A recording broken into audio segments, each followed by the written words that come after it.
Hello guys, welcome back to new video. അപ്പോൾ നമ്മളിന്ന് സൂര്യയുടെ റെട്രോ മൂവി കാണാനാണ് വന്നിരിക്കുന്നത് ഏരീസ് പ്ലക്സിൽ.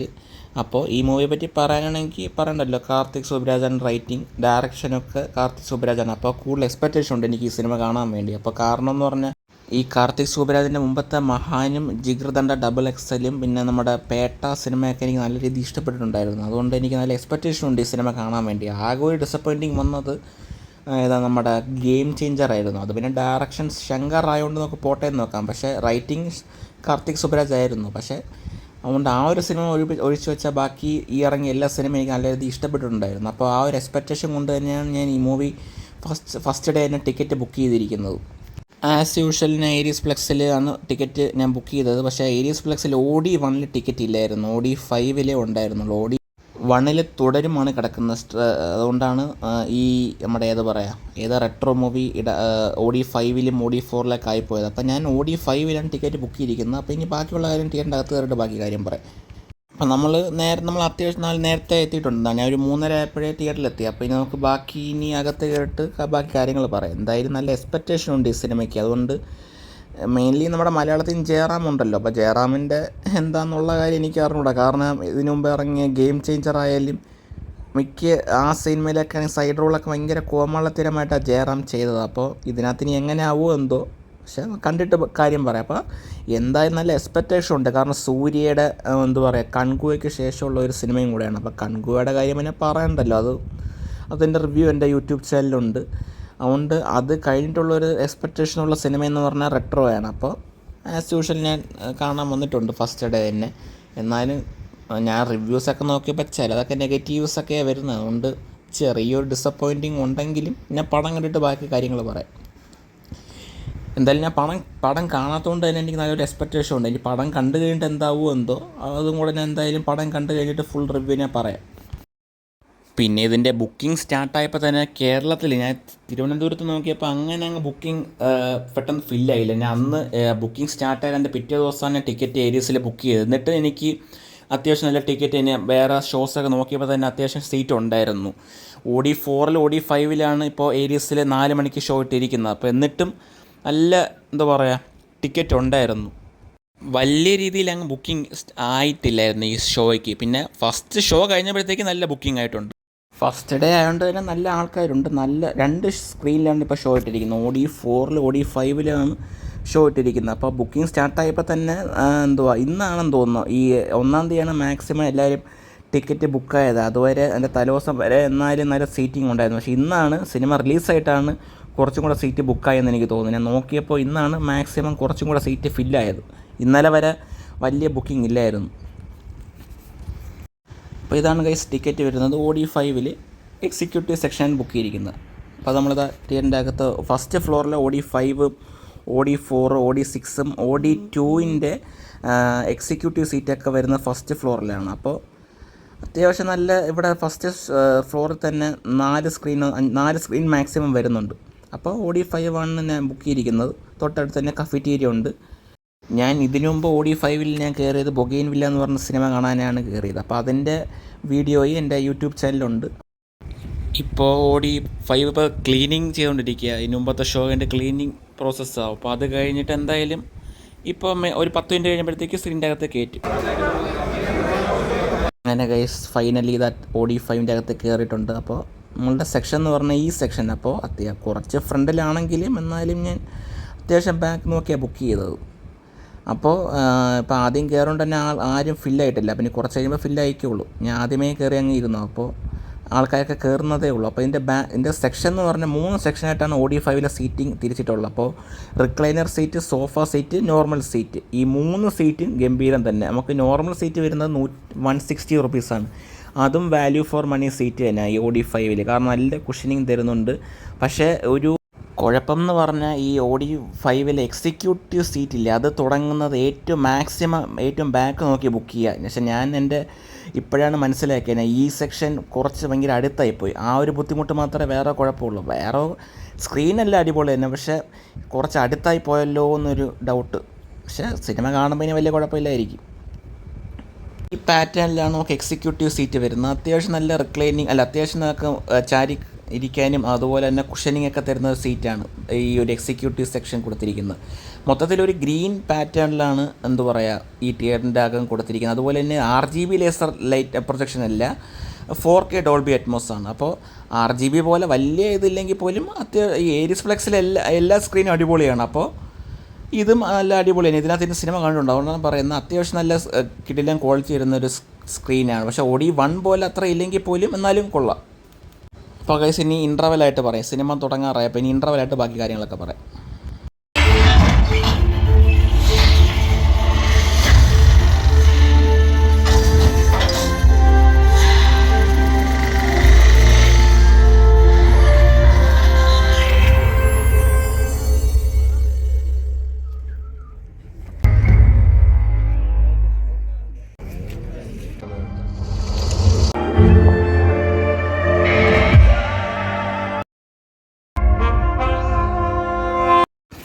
അങ്ങനെ ഗൈസ് ഫസ്റ്റ് ഹാഫ് കണ്ട് തീർന്നിരിക്കുകയാണ് ഗൈസ്. എനിക്ക് പേഴ്സണലി പറയാനാണെങ്കിൽ ഫസ്റ്റ് ഹാഫ് അത്രയ്ക്ക് രീതി ഇഷ്ടപ്പെട്ടില്ല.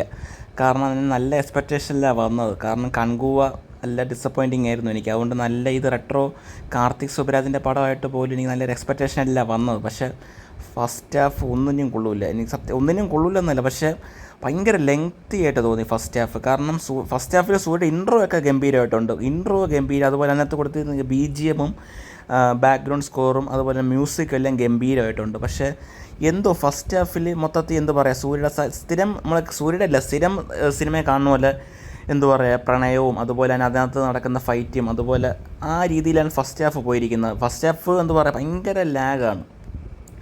എന്താ ലാഗും അല്ല, എന്തോ അങ്ങ് ലെങ്ത്ത് ടോട്ടലി ഫസ്റ്റ് ഹാഫിന് കൂടിപ്പോയി. ഒരു 1.25 മണിക്കൂറാണെന്ന് തോന്നുന്നു ഫസ്റ്റ് ഹാഫിലെ ലെങ്ത്ത് വരുന്നത് ഇൻ്റർവെൽ വരെ. പക്ഷേ ഫസ്റ്റ് ഹാഫിൽ എനിക്കൊരു ഒരു കല്യാണ സീനിൽ ഒരു ഫൈറ്റ് ഉണ്ട്, അതൊരു ഒറ്റ സിംഗിൾ ഷോട്ടാണ്. അത് പക്ഷേ എനിക്ക് പേഴ്സണലി ഇഷ്ടപ്പെട്ടു. അതൊരു 1-2 മിനിറ്റ് കൂടുതൽ 3 മിനിറ്റ് കൂടുതൽ നിൽക്കുന്ന ഒരു ഷോട്ടാണ്. അത് നല്ല രീതി എടുത്തിട്ടുണ്ട്. പക്ഷേ ഡയറക്ഷൻ വൈസൊക്കെ ഗംഭീരം, അതുപോലെ തന്നെ എഡിറ്റിങ്ങും അതുപോലെ പാട്ടും ബാക്ക്ഗ്രൗണ്ട് സ്കോറും ഒക്കെ ഗംഭീരം. പക്ഷേ സ്ക്രിപ്റ്റ് വൈസ് നോക്കുമ്പോൾ ഫസ്റ്റ് ഹാഫ് വളരെ ഡിസപ്പോയിൻറ്റഡ് ആണ്. വലിയ എക്സ്പെക്റ്റേഷനിൽ നിങ്ങൾ ഫസ്റ്റ് ഹാഫ് ഇരുന്ന് കാണല്ലേ. പക്ഷേ എനിക്ക് പേഴ്സണലി അങ്ങോട്ട് ഇഷ്ടപ്പെട്ടില്ല ഫസ്റ്റ് ഹാഫ്. എനിക്ക് അത്രേ പറയുള്ളൂ. എന്ത് പറയാം, ഇനി സെക്കൻഡ് ഹാഫ് വരട്ടെ, ഇനി സെക്കൻഡ് ഹാഫിലായിരിക്കും വരാനുള്ളത്. പക്ഷേ എന്തോ ഫസ്റ്റ് ഹാഫിൽ എന്ത് പറയുക ജസ്റ്റ് ഒരു നോർമൽ രീതിയിൽ തുടക്കത്തിൽ കാണിക്കും. പക്ഷേ സൂര്യയുടെ ഇൻട്രോ കാണിക്കുന്നതൊക്കെ ഗംഭീരമായിട്ടുണ്ട്. അതുപോലെ തന്നെ ഈ ഫസ്റ്റ് ഹാഫിൽ എങ്ങനെയെന്ന് പറഞ്ഞാൽ ജസ്റ്റ് ഒരു നോർമൽ രീതിയിൽ പോയി പിന്നെ ഒരു ഹൈപ്പിൽ കയറും, പിന്നെ വീണ്ടും താന്നൊന്ന് ഒരു നോർമൽ രീതിയിൽ പോകും, വീണ്ടും ഒരു ഹൈപ്പ് വരും, വീണ്ടും ഒരു നോർമൽ രീതി പോയി അവസാനം ഇൻ്റർവെല്ലിൽ നല്ലൊരു പഞ്ചിൽ കൊണ്ട് നിർത്തിയിരിക്കുന്നത്. അങ്ങനെ ഒരു കയറ്റവും ഇറക്കം, അതായത് ഹൈപ്പ് വരും പോവും അങ്ങനത്തെ രീതിയിലാണ് എന്ത് പറയാം ഈ ഫസ്റ്റ് ഹാഫ് പോയിരിക്കുന്നത്. അതുപോലെ തന്നെ ഈ ജയറാമിൻ്റെ ഒരു എൻട്രി ഉണ്ട്, അതാണ് ഏറ്റവും കോമഡി ആയിട്ട് തോന്നിയ സീൽ. ഈ ജയറാം പറയണ പോലെ വലിയ ഒരു ഗുണവും എനിക്ക് തോന്നിയിട്ടില്ല. പക്ഷേ ചിരിക്കാറുണ്ട്. പക്ഷേ പേഴ്സണലി ഇങ്ങനത്തെ റോളൊന്നും ജയറാം ചെയ്യില്ല. പക്ഷേ ആ ഒരു വില പോവും, അത്രേ ഞാൻ പറയുന്നുള്ളൂ. ജയറാമൊക്കെ ഭയങ്കര കോമാളിത്തരമായിട്ടാണ് ചെയ്തിരിക്കുന്നത്. ആ ഗെയിം ചേഞ്ചർ വെച്ച് നോക്കുമ്പോൾ അതിലും അപരാധമായിട്ടാണ് ഇതിനകത്ത് ചെയ്തിരിക്കുന്നത്. എനിക്ക് ചിരിക്കാനുണ്ട് ഓക്കെ, പക്ഷേ കോപ്രായൊക്കെ കുറച്ച് ഓവറായിപ്പോയി എന്ന് തോന്നുന്നു ജയറാം. എനിക്ക് തോന്നുന്നു ഈ സൂര്യ എന്താ പറയുക ഈ സ്ക്രിപ്റ്റ് നോക്കാതെയാണെന്ന് തോന്നുന്നു എന്താ പറയുക ഈ സിനിമ ചൂസ് ചെയ്തത്. എനിക്ക് അങ്ങനെയാണ് തോന്നിയത്. എനിക്ക് പേഴ്സണലി അങ്ങോട്ട് ഫസ്റ്റ് ഹാഫ് എന്താ പറയുക ഒരു ഇത് തോന്നിയില്ല എനിക്ക് പേഴ്സണലി ഞാൻ പറയാനാണെങ്കിൽ. അതുപോലെ തന്നെ ഫസ്റ്റ് ഹാഫിൽ എല്ലാവരുടെയും ആക്ടിങ് ഒക്കെ കൊള്ളായിരുന്നു. ജോജു ജോർജിൻ്റെ ആക്ടിങ് ഗംഭീരമായിരുന്നു. ജോജു ജോർജിൻ്റെ കാര്യം പറയുകയാണെങ്കിൽ താനോസിൻ്റെ കൈ കൊണ്ടൊക്കെ വരുന്നത്, അതൊക്കെ എന്ത് പറയുക ജസ്റ്റ് കോമഡി ആയിട്ട് എനിക്ക് തോന്നി. താനോസിൻ്റെ കൈ, സ്വർണ്ണ താനോസിൻ്റെ കൈ കൊണ്ടൊക്കെ വരുന്നത്, അതൊക്കെ ജസ്റ്റ് ഓവറായിട്ട് തോന്നിയെന്ന് എനിക്ക് തോന്നിയല്ല, വേറെ കുഴപ്പമൊന്നുമില്ല. ഫസ്റ്റ് ഹാഫിൽ എല്ലാവരുടെ ആക്ടിങ് ഒക്കെ ഗംഭീരമായിട്ടുണ്ട്. പക്ഷേ സ്ക്രിപ്റ്റ് വൈസ് നോക്കുമ്പോൾ ടോട്ടലി എന്താ പറയുക എനിക്ക് അങ്ങോട്ട് ഇഷ്ടപ്പെട്ടില്ല. ജയറാമിൻ്റെ കാര്യമാണ് മെയിൻലി പറയുള്ളത്. ഭയങ്കര ഓവറായിപ്പോയി കോമാളിത്തരം എന്ന് പറഞ്ഞാൽ. ജയറാമിൻ്റെ എന്താ പറയുക റോളെന്ന് പറഞ്ഞാൽ ഒരു ചിരിപ്പിക്കുന്ന ഡോക്ടർ എന്നായിട്ടാണ് ജയറാം വരുന്നത്. പേര് ചാപ്ലിൻ എന്ന് പറഞ്ഞ എന്തോ പേര് വരുന്നത്. മൊത്തത്തിൽ ചിരിപ്പിക്കുന്ന ഡോക്ടർ എന്നാണ് ഈ ജയറാമിൻ്റെ റോളിൻ്റെ പേര്. പിന്നെ ഒരു പടത്തിൻ്റെ ഫസ്റ്റ് ഹാഫ് വെച്ച് നോക്കുക പടത്തിൻ്റെ മൊത്തത്തിൽ വില എഴുതാൻ പറ്റില്ല. എന്നാൽ നമുക്ക് പടം മൊത്തത്തിൽ കണ്ടാലേ നോക്കുക പടത്തിൻ്റെ എന്താണെന്നുള്ള കാര്യം നമുക്ക് മനസ്സിലാവുള്ളൂ. അതുകൊണ്ട് ഇനി ഞാൻ സെക്കൻഡ് ഹാഫും കൂടെ കണ്ടിട്ട് ബാക്കി കാര്യങ്ങൾ പറയാം. എന്തായാലും ഫസ്റ്റ് ഹാഫ് എനിക്ക് എന്ത് പറയാം ഓക്കെ കൊള്ളൂലെന്നല്ല, അങ്ങനെയല്ല, എന്നാലും എനിക്ക് അങ്ങ് ഇഷ്ടപ്പെട്ടില്ല ഫസ്റ്റ് ഹാഫ്. ഇനി സെക്കൻഡ് ഹാഫ് കൊണ്ടിട്ട് ബാക്കി കാര്യം പറയാം. അങ്ങനെ ഗൈസ് പടം ഫുൾ കണ്ടിറങ്ങിയിട്ടുണ്ട്. ഫസ്റ്റ് ഹാഫ് പോലെ തന്നെയാണ് സെക്കൻഡ് ഹാഫ്. ഒരു ഞാൻ വിചാരിച്ചു കുറച്ചെങ്കിലും മെച്ചം വരുമെന്ന് സെക്കൻഡ് ഹാഫിലേക്ക്. എനിക്ക് തോന്നുന്നു ഇത് കാർത്തിക് സുബരാജ് അല്ല എഴുതിയത്. അപ്പോൾ എനിക്ക് കാർത്തിക് സുബരാജ് തന്നെയാണോ എഴുതിയതെന്ന് എനിക്ക് ഡൗട്ടായി. അത്ര സ്ക്രിപ്റ്റ് വൈസ് നോക്കുവാണെങ്കിൽ വളരെ മോശം ഈ സിനിമ. മോശമൊന്നുമല്ല, ഒരു സിനിമ ഇങ്ങനെ പറയാൻ പാടില്ല. എന്നാലും ഞാൻ പറയാം, അങ്ങോട്ടൊരു എന്താ പറയുക, ഒരു സിനിമ കണ്ടിട്ടൊരു തൃപ്തി കിട്ടിയില്ല നമുക്ക്.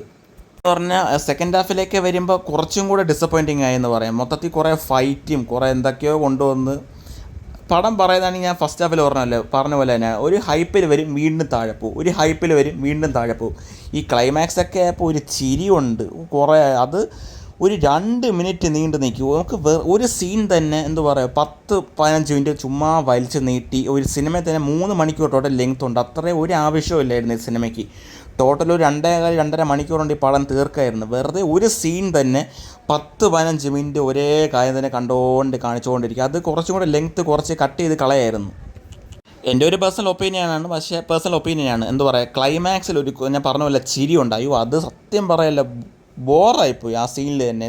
അത് ചിരിയൊക്കെ എന്ന് പറഞ്ഞത് അത് തന്നെ വീണ്ടും ഒരു 10 മിനിറ്റോളം കാണിച്ചുകൊണ്ടിരുന്ന് ഒരു ഇതില്ലാതാക്കിപ്പോയി പടത്തിൽ. ഇത് മെയിൻലി സെക്കൻഡ് ഹാഫിൽ കാണിക്കുന്ന പറഞ്ഞ ഒരു ഗെയിമിൽ വന്ന് പെടുന്നു, അതിനകത്ത് ടീം വൈസ് കളിച്ച് ജയിക്കുന്നു. അങ്ങനെ എന്താ പറയുക, വില്ലൻ വയസ്സൊക്കെ നോക്കുകയാണെങ്കിൽ വില്ലൻ കോമഡി ആയിട്ട് എനിക്ക് തോന്നുന്നു. വില്ലൻ നാസർ ആയിട്ടാണ് വരുന്നത്, നാസറാണ് വില്ലനായിട്ട് വരുന്നത്. എന്നാലും എനിക്ക് ആ റോള് ഭയങ്കര കോമഡി ആയിട്ടാണ് തോന്നിയത്. ആ ഒരു ഇൻ്റർവെല്ലിൽ കഴിഞ്ഞിട്ടുള്ളതെന്ന് പറഞ്ഞാൽ ഒരു എന്താ പറയുക, ഒരു ഗെയിം സെക്ഷൻ പോലെയാണ് വരുന്നത്. ഒരു ടീം എ ടീം ബി അടി ഉണ്ടാക്കി ജയിക്കുക, അങ്ങനെ എന്താ പറയുക, ഒരു എന്താ പറയുക സ്ക്വിഡ് ഗെയിം പോലെയില്ല, ആ ഒരു ടൈപ്പ് പോലെയാണ്. ആൾക്കാരെ കൊല്ലുക, ആ ഒരു ടൈപ്പാണ് എനിക്ക് കണ്ടപ്പോൾ തോന്നിയത്. പിന്നെ അതുപോലെ തന്നെ ഇതിനകത്ത് എന്താ നാസറിൻ്റെ വീടായിട്ട് കാണിക്കുന്ന ഗോസ്റ്റ് ഹൗസിലെ ബംഗ്ലാവാണ്. പിന്നെ എനിക്ക് ഈ സിനിമയുടെ ക്ലൈമാക്സ് അടുക്കുമ്പോൾ ഒരു ജസ്റ്റ് സീനുണ്ട്. എനിക്ക് അത് കണ്ടപ്പോൾ എൻ്റെ ഒരു പേഴ്സണൽ ഒപ്പീനിയൻ പറയാനാണെങ്കിൽ എനിക്ക് ആ ഒരു സെക്ഷൻ കണ്ടപ്പോൾ ബാഹുബലി 2 ക്ലൈമാക്സിൽ ഏതാണ്ട് ആ ഒരു സീൻ പോലെ എനിക്ക് തോന്നിയത്. ആ ഒരു ഡയലോഗും ഏതാണ്ട് ആ ഒരു സീനെ കാണുമ്പോൾ എനിക്ക് പേഴ്സണലി ബാഹുബലി 2 ആ ക്ലൈമാക്സ് അടുക്കുമ്പോൾ കാണിക്കുന്ന പോലെ എനിക്ക് ആ ഒരു പേഴ്സണലി കാണിച്ചപ്പോൾ തോന്നിയത്. എന്തായാലും പടം മൊത്തത്തിൽ പറയാനാണെങ്കിൽ എന്താ പറയുക, എനിക്ക് ഡിസപ്പോയിൻറ്റഡായി. ഞാൻ പ്രതീക്ഷിച്ച പോലെ എനിക്ക് വന്നില്ല. എനിക്ക് ഈ സിനിമ കണ്ടപ്പോൾ തോന്നിയത് ജയറാമിന് പകരം യോഗി ബാബു റെഡ്ഡി സിംഗോ വല്ലതും ചെയ്താലും മതിയായിരുന്നു ആ റോള്. ഈ വെറുതെ ഈ ജയറാമിനെ കൊണ്ട് ഈ റോള് ചെയ്യിപ്പിക്കേണ്ടായിരുന്നു എന്നാണ് എൻ്റെ ഒരു അഭിപ്രായം. കാരണം അത്രയും കോമാളിത്തരമായിട്ടാണ് ജയറാം ചെയ്തിരിക്കുന്നത്. എന്നാലും ചിരിക്കാനുണ്ടെങ്കിൽ പോലും ഈ 2 പേരിൽ ഒരാൾ ചെയ്താൽ മതിയായിരുന്നു. യോഗി ബാബു റെഡ്ഡി സിംഗോ ആ റോള് ചെയ്താലും നന്നായിരുന്നു. ഗൈസ്, ഇനി അടുത്ത വരുന്ന വീഡിയോസിലൊക്കെ തന്നെ ഞാൻ ഈ ഇറങ്ങുന്ന സിനിമയുടെയൊക്കെ റിവ്യൂ മാക്സിമം ഇടാൻ നോക്കാം. എനിക്കിനി പേഴ്സണലി കാണാൻ ആഗ്രഹമുള്ള സിനിമ എന്ന് പറഞ്ഞാൽ പ്രിൻസ് ആൻഡ് ദ ഫാമിലി, ദിലീപേട്ടൻ്റെ സിനിമയാണ്. ഞാൻ പേഴ്സണലി ഒരു ദിലീപ് ഫാനും കൂടെയാണ്. അപ്പോൾ എനിക്ക് ആ സിനിമ കാണാൻ ഭയങ്കര ആകാംക്ഷയാണ്. അപ്പോൾ ഈ വരുന്ന വീഡിയോസിൽ തന്നെ May 9 prince and the family റിലീസാവുന്നത്. അപ്പോൾ അന്ന് തന്നെ മാക്സിമം വീഡിയോ ഇടാൻ നോക്കാം. നിങ്ങൾ റെട്രോ മൂവി കണ്ടിട്ടുണ്ടെങ്കിൽ നിങ്ങൾ മാക്സിമം എൻ്റെ കമൻറ്റ് ബോക്സിൽ ഒപ്പീനിയൻ പറയാം. കാണാത്ത ആരെങ്കിലും ഉണ്ടെങ്കിൽ തിയേറ്ററിൽ തന്നെ പോയിരുന്ന് കാണുക. അപ്പോൾ ഇനി വരുന്ന വീഡിയോസിലൊക്കെ തന്നെ ഞാൻ വരുന്ന മൂവീസിൻ്റെയും പ്രിൻസ് ആൻഡ് ദ ഫാമിലി ഞാൻ മെയിൻലി ഇടാൻ നോക്കാം. അതുപോലെ തന്നെ അത് കഴിഞ്ഞിട്ടുള്ള ഇറങ്ങുന്ന മൂവീസിൻ്റെയൊക്കെ മാക്സിമം റിവ്യൂസ് ഇടാൻ നോക്കാം. അപ്പോൾ ഇത്രയേ ഉള്ളൂ ഗൈസ്. എനിക്ക് ഈ സിനിമ കണ്ടപ്പോൾ എനിക്കിങ്ങനെയാണ് തോന്നിയത്. അപ്പോൾ എൻ്റെ വീഡിയോ ഇഷ്ടപ്പെട്ടെങ്കിൽ ലൈക്ക് ചെയ്യുക, ഷെയർ ചെയ്യുക, സബ്സ്ക്രൈബ് ചെയ്യുക. തൊട്ടടുത്തുള്ള ബെല്ലൈക്കണോട് പ്രസ് ചെയ്താൽ ഞാൻ അപ്ലോഡ് ചെയ്യുന്ന വീഡിയോസൊക്കെ നോട്ടിഫിക്കേഷൻ ആയിട്ട് കിട്ടുന്നതായിരിക്കും. പിന്നെ ഈ സിനിമയുടെ കഥയെപ്പറ്റി ചോദിച്ചാൽ എന്ത് പറയാം, ജയറാം ആ പറഞ്ഞ എക്സ്പ്രഷൻ പോലെ എനിക്കും പറയാൻ പറ്റുള്ളൂ. കാരണം നിങ്ങൾ പോയി കാണുക, അത്ര തന്നെ.